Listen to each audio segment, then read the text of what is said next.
What is up, my little swipers? Back at it again with another video. Today we are going to be going over the news that has taken place today, as well as walking you guys through the FightSwipe app, which is now live on the App Store. Download it. Get swiping, my little swipers. We will get more into that in a second, but yeah, let's recap some news. We got a lot of stuff to talk about here.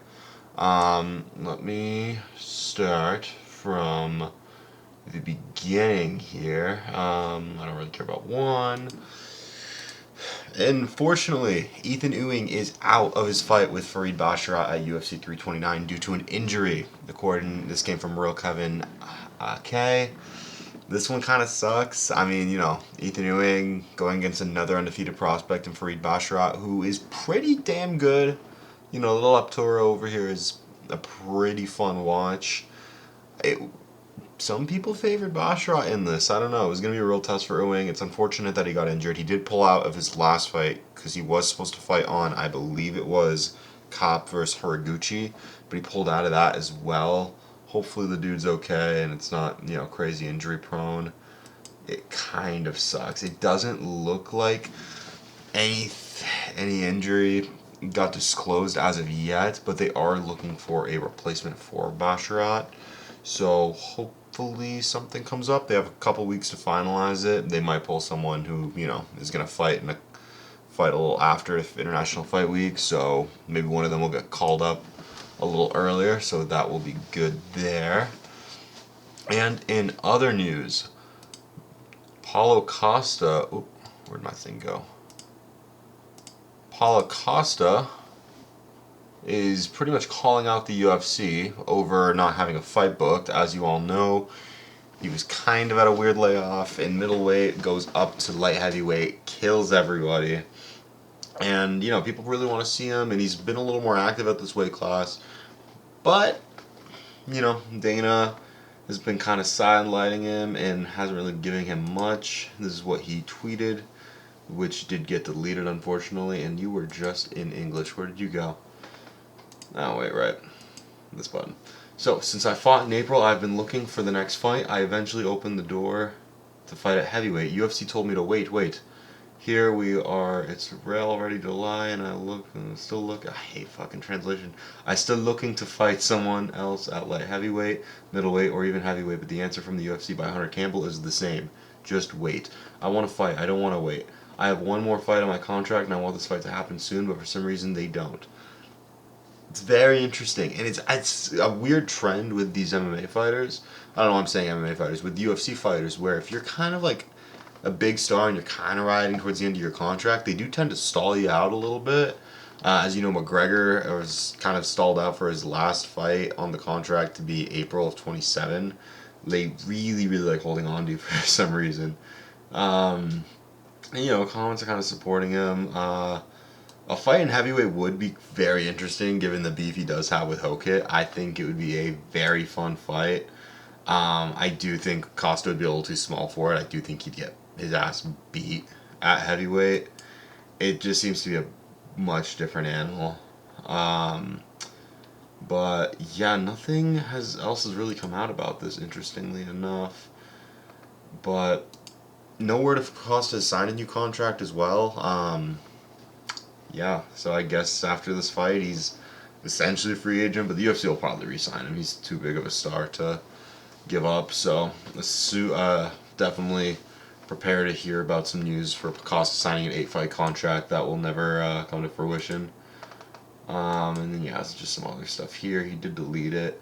And in another fight update, Charles Jourdain versus Chito Vera is being moved to Oklahoma City on July... from the OKC to a later date. It doesn't seem to be clear as to why, except the fact that Chito... Okay, so interesting. So it seems Chito is not ready in time for the fight, as he was supposedly injured in April before taking this. So it's on Chito's side. You know what, though? Fair to Chito. The guy has been getting fucked up like a lot back and forth. So I don't blame Cheeto. The fact that it's going to be moved to a later date is very interesting because I do kind of agree with this guy with Basharat needing an opponent. July 18th, just move up Jourdain 1 week earlier. That'd be a fun fight. And actually, honestly, arguably be a better fight just given, how experienced those two guys are in the UFC. Not that Ethan Ewing's not a fun watch. Obviously, the guy's a crazy prospect, but there is still some unknowns about him, and I would like to see. I don't know. I would like to see more from him. So hopefully he gets cleared up soon. And in other words, Khamzat Chimaev is running after Sean Strickland, going, "Accept the fight. Don't run. I'll beat you anyway. The sooner this happens, the easier it will be to breathe." And he's actually been really funny on Twitter too. But yeah, Chimaev might not be going up to light heavyweight as it is was foretold. I'm very curious what his next move is going to be because no title defense, and it was a very close fight. It was a very close fight, but at the same time, you got to give the other contenders a shot. Nassourdine Imavov has been waiting in the sidelines for quite literally over a year, being the #1 contender. So I am very curious what the UFC is gonna decide to do. I would like to see a rematch just because I'm curious how Khamzat would adapt to Strickland in a rematch. But obviously, it doesn't make sense for the sport. Strickland won the belt, and I think Strickland should defend against Imavov, and then Khamzat should be fighting someone else, if not fight Costa at light heavyweight to challenge for the belt there. I think those are better options, but we can't put it past the UFC given the Volk Lopez trilogy rumors that have been circulating around. So maybe an undeserved title shot can happen. I mean, I like Khamzat as champion, but I can't be biased here. It's not good for the sport if someone like that gets an immediate rematch. I'm not a fan of it. But yeah, I do kind of agree with this. It doesn't really seem like Khamzat has a plan. It's going to be 205 and 185, so it's very unclear. Inactive and boring. I don't know about boring. I really hate the boring talk about Khamzat. He literally has had one really shitty performance against DDP, and even then he dominated him, but the guy's not a boring fighter. I find him very interesting. This is actually, I have not seen this. This is from Pantoja. Let me see what this is about. Ready to come back, enjoy his time with the belt, but I'm ready. Just give me the date and I'll sign it. Okay, so yeah, looks like Pantoja is on the brink of coming back. He, 2 months without using mana. Very interesting. Okay, yeah, so Pantoja looks like he's healthy. He's been training back at ATT. No date yet, and obviously with Kopp getting a really impressive win over Haraguchi, he is next in line too, but I do think they're going to respect Pantoja given how, the first fight ended, and I hope he gets his get back, and I hope there's no injuries, and I hope it's a very, very entertaining fight, because this fight was so fucking sick in the build-up, and it sucked seeing it end the way it did. So, I don't know. I hope Pantoja comes in super healthy. I hope it's a fun fight, and I hope we can keep the division moving along, because he was a very, very fun fighter. And flyweight's actually maybe one of the better divisions right now. I'm so in love with that division. But yeah, in other news, this is from Verdict MMA. Daniel Rodriguez essentially going on the Leon Edwards rumor that was coming about for his next fight. He really wanted that fight. I guess on Leon's end, they were leaning towards another direction. I'll definitely be calling him out after the Medic fight. So, I guess Leon has been in the rumor mill a bunch. He was talking about Daniel Rodriguez. He was also talking about Oralby. But obviously those two guys now have scheduled fights. So I don't know what he's thinking. He's definitely going to be fighting lower in the rankings. But you know what? Let's actually pull up the rankings. Let's actually see what direction Leon can possibly be going in. That being said, because I can't, all the time, I don't think he's going to get a top guy, and a top guy wouldn't want to fight him because it doesn't do anything for them. I do see him potentially a Mike Mallet wouldn't be too bad. He could be doing a Mike Mallet.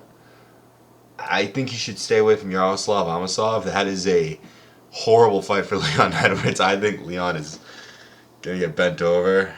He's going to look smiling against like he was against Prates, bruv, get off me, bruv, fuck you, bruv. It's my Leon impression. I don't know, I just imagine him swearing and crying every time things don't go his way. Oh, bruh, get off me, 3 a.m. It's like a little current, but yeah, I am curious. There wasn't a lot of talks about what the direction is going towards. It just seems like that's what Daniel Rodriguez was saying. But after his fight with Medic, he will be calling him out. But I don't know. There's not a lot of Leon news right now. He's kind of. I mean, he said he's ready for his get back, but nothing yet. Mike Mallet would be a good fight for him. I kind of hope that's what they're going over. And then yeah, Mason Jones hinting at a Sacramento return. That's cool there. Da, da, nothing too bad. Chandler's up 40 pounds in 2 weeks after the White House. Yeah, no shit. The dude comes in super diced. I don't like. What even is this? Are we like celebrating this? 2 weeks post ass whooping. Uh, dude, I don't fucking care, man. Like it's. Like, I know he's doing this just to, like, promote how much of a hard worker he is, and, he cuts the weight because he's a professional. 195 is very fucking crazy, though. He is a big boy. I think he should do 170. I think he'll have more fun at 170. Let's be for real. Like, everyone at 155, like, is fucking off. What sucks about Chandler, and, like, I'm just gonna go in this quick little Chandler rant before we, move on. Chandler literally had this, like, wave where he was almost beating guys and then fucking it up, right? Gaethje, Poirier, not almost beating them, but he was making competitive until he fucked up. Patty was the last time we saw that, and now he hasn't been getting good moments. He's been getting his ass beat.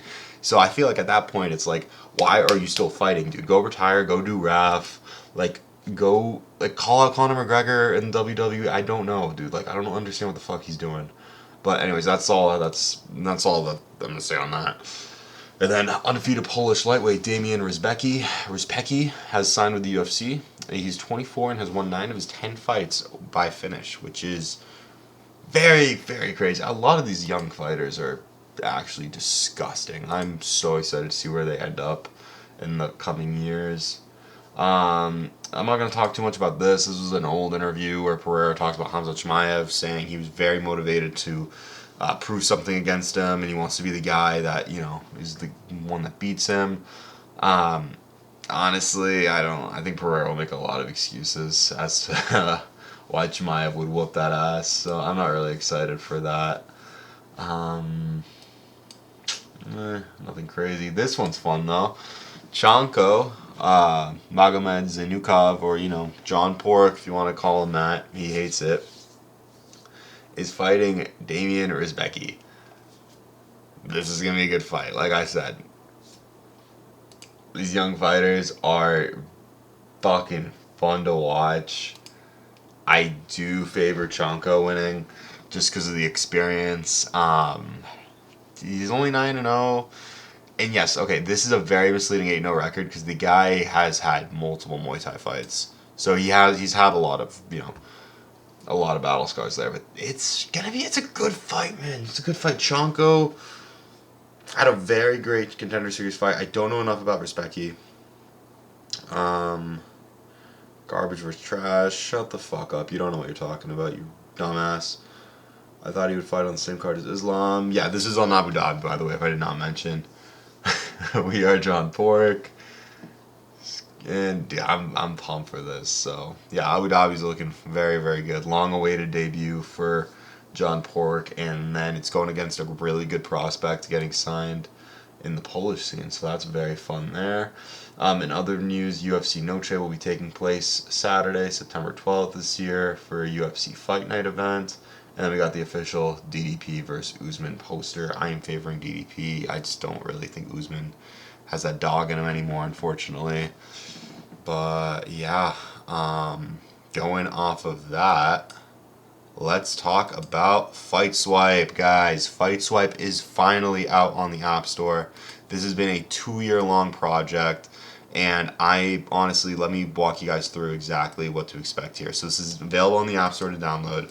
Create your username, right? We're gonna do, little swiper. We'll do Lil Swiper as the username. Sign up with your email. One thing I'm gonna pride myself on until I become corrupt and start making a lot of money from this. Maybe not. is I do not collect data. I don't want your data. I don't fucking care about any of your data. It stays with you. We're not collecting it. Respectfully, it's not that interesting. I just don't think you guys have anything that interesting for me to want to collect. So, after you create your password, agree to my terms and service. No bullying. We're going to stay very respectful and we're going to be professionals, you know.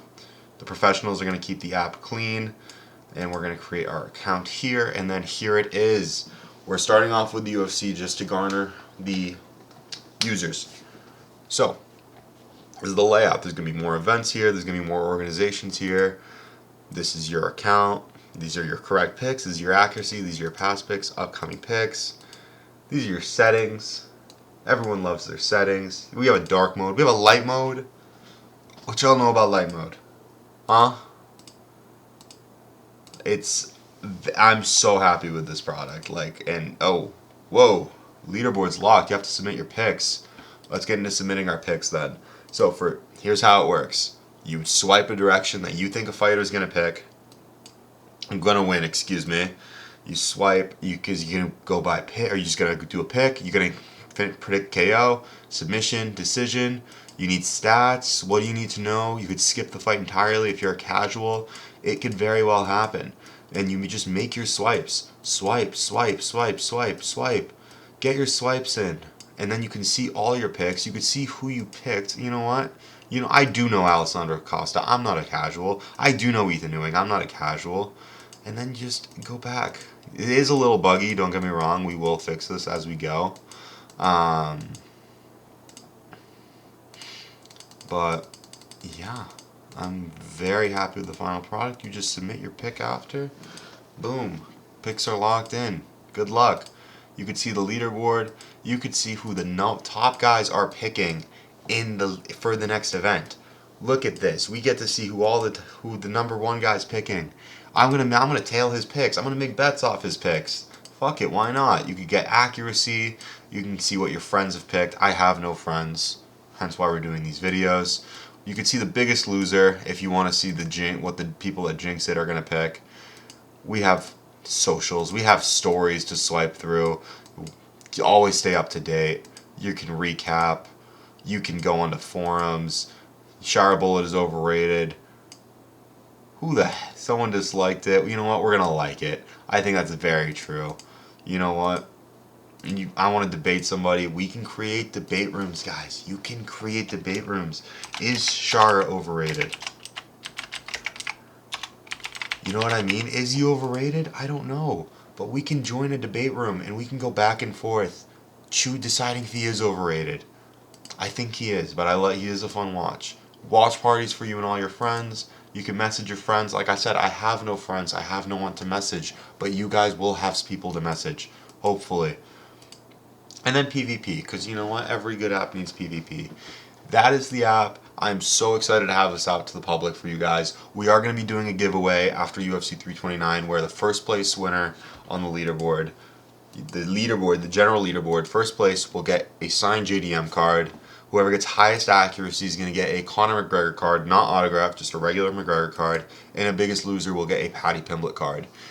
You're automatically going to be entered in the giveaway if you follow FightSwipe on Instagram and you make your picks on the app. But I'm so excited for you guys to see this. I'm hoping to, grow it and maybe partner with other apps in the space just to help grow the sport. But yeah, I'm happy to finally be involved in the space, and I'm so excited for you guys to try it. And let me know what you think. Shoot me DMs with any suggestions. I want this to kind of be our product, Like, I don't want to have this be my thing. I want it to be our thing, something to help the sport entirely. So, yeah, let me know what you guys think. Download it in the App Store. I'll put a link in the description. And I appreciate all you little swipers for, excuse me. I appreciate all you little swipers for watching this video. Download FightSwipe. Get UFC 329 picks in. Let me know what you think of the content. Let me know what you think of the app. And I will see you guys later. Peace.